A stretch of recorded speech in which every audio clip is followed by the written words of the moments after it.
And most recently, I decided to restore a Dell Dimension 4700. I had to install a power supply, I had to install a hard drive, I had to install an operating system, install the drivers for the hardware within the operating system.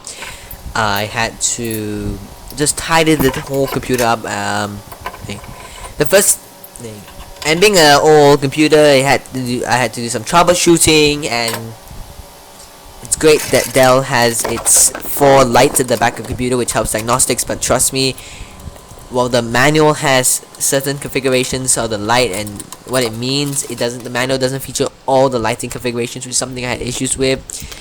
I also removed the video card, so I decided to just use the onboard graphics. I was a bit skeptical at the beginning because the onboard graphics VGA output had a cover over it, and I thought maybe the integrated graphics was dead, and that's the reason why there's a dedicated graphics card. But it turns out that the internal graphics card was working, and what you're about to see is just a simple footage, time lapse to the extent of me restoring a Dell Dimension 4700 and installing Windows XP on it.